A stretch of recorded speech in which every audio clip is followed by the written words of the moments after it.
Ethan Collins had always been the kind of man people passed without noticing. Quiet, hardworking, and endlessly patient. He moved through life with the soft humility of someone who had learned early that expecting too much only led to disappointment. At 35, he worked as a night custodian at Alder and Finch, one of the biggest marketing companies in Chicago. Every evening, as employees rushed out into the cold with their coats and coffee cups, he slipped in through the side door wearing the same well-worn jacket and the same tired smile. But on that particular December evening, as snowflakes drifted lazily outside the tall glass windows, something was different. Ethan had been summoned upstairs, to the 20th floor, the floor no janitor ever had reason to visit. It was where the executives worked, where the air smelled like espresso and success, where walls were lined with awards and framed motivational quotes. And waiting in her corner office was none other than Claire Hawthorne, the company's notoriously sharp, impossibly polished CEO. Ethan had cleaned her office countless times over the years, always after hours, always when she was gone. He had seen her awards, her family photos, her sleek imported furniture, but he had never once imagined he would stand before her. When he stepped in, she looked up from her desk, her eyes soft in a way that surprised him. "Mr. Collins, please come in. Sit." He did, nervously adjusting his jacket, wondering if he had done something wrong. Had someone complained? Had he missed something? Had he, God forbid, forgotten to empty a trash can? Claire exhaled, almost embarrassed. "This isn't about work. I'm doing something different this year, a company-wide initiative. I want to hear from every employee personally, even those I don't normally see. And I want to start with you." "Me?" Ethan blinked. "Yes," she said gently. "I want to ask every employee one question. What's your Christmas wish this year? No business talk, no corporate goals, just human ones." Ethan's breath caught. He hadn't expected that. Christmas wish? He swallowed hard, suddenly wishing he could disappear into the carpet. Claire waited patiently, hands folded.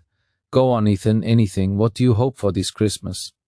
His answer came out in a whisper, barely audible. I don't want anything for myself." She studied him. "Then what would you want for someone else?" He hesitated, fighting the sting in his eyes.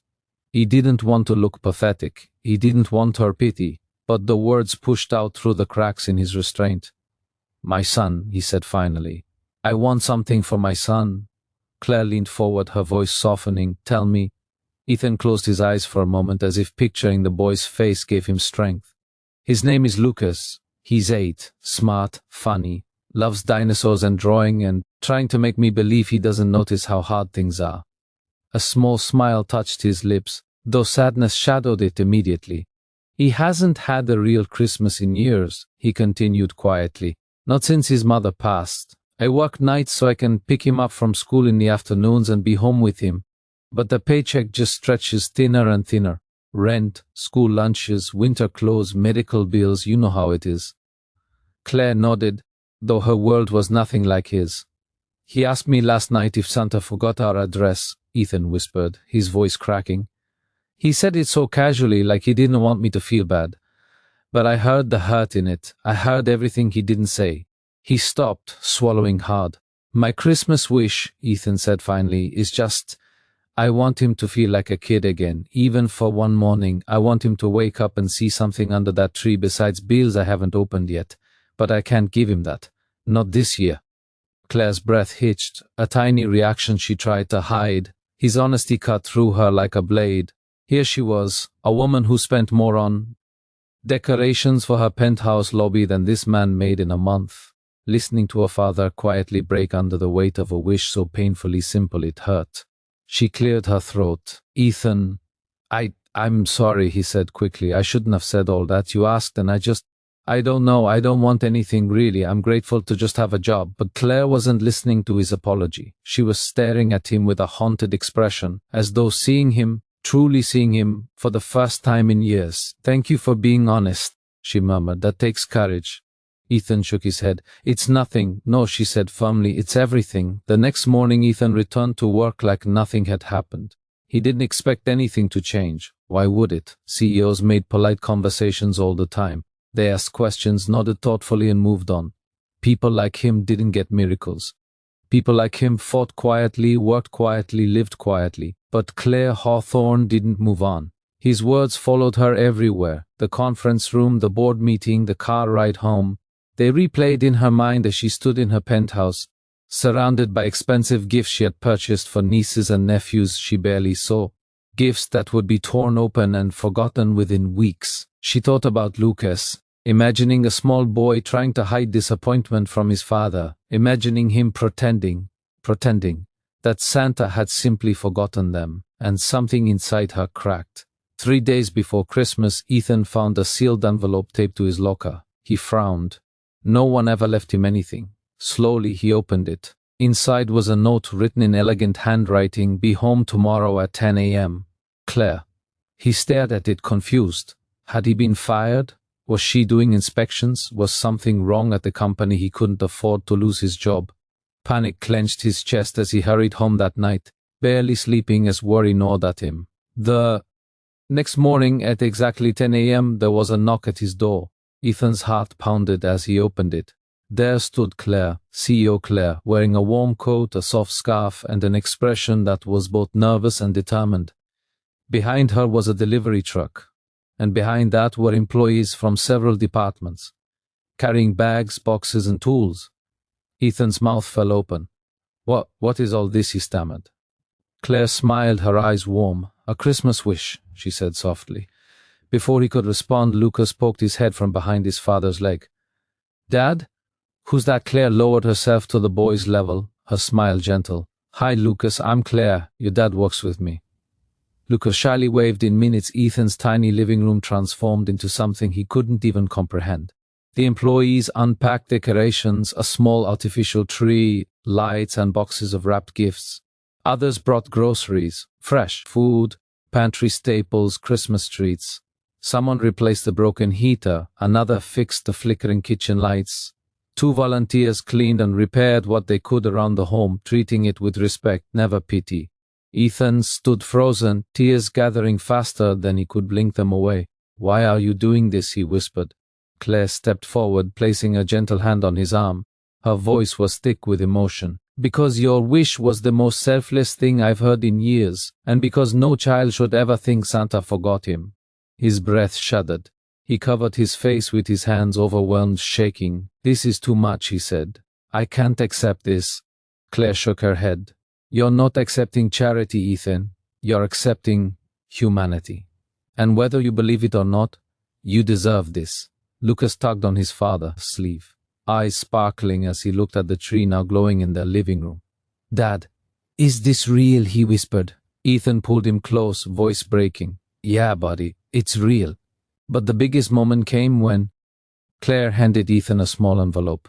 "This," she said quietly, "is from the company's holiday fund. A bonus. And a new schedule that gets you better hours and benefits. You've been overlooked for too long." Ethan opened the envelope and nearly collapsed. It wasn't a small bonus. It was life-changing. He looked at Claire with disbelief and trembling gratitude. "Why?" he choked out. She swallowed, fighting her own tears. "Because I've built a company focused on success, but somewhere along the way I forgot the people who keep it running. Meeting you reminded me what really matters." He wiped his eyes, unable to speak. The next morning, Christmas Eve, Ethan and Lucas woke to something they hadn't felt in years: hope.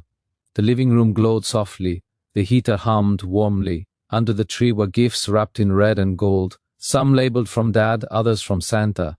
Lucas stared in awe, his little chest rising and falling with pure joy. But the best moment, the one Ethan would remember forever, came when his son climbed onto his lap, hugging him tightly. "Dad," Lucas whispered, "Santa didn't forget us."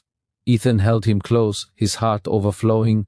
"No, buddy," he whispered, "he never did." Meanwhile, in her penthouse, Claire Hawthorne sat alone by her fireplace. But she didn't feel alone.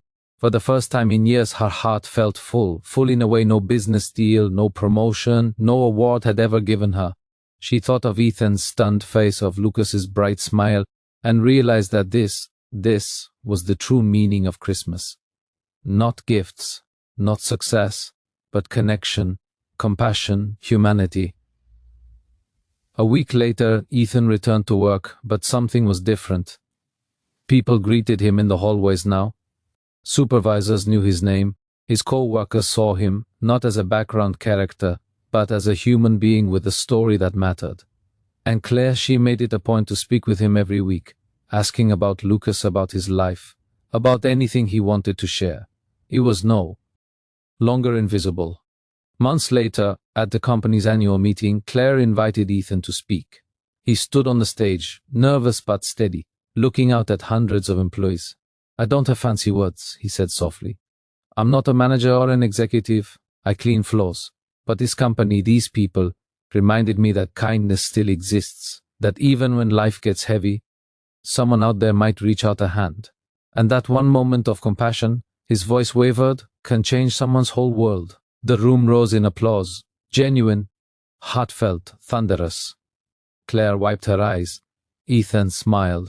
Lucas watched from the front row, beaming with pride, and from that Christmas forward, Alder and Finch started a new tradition. Every holiday the company would choose one employee, anyone from any department, and grant a wish, not to reward performance, not to boost morale, but simply to honor humanity.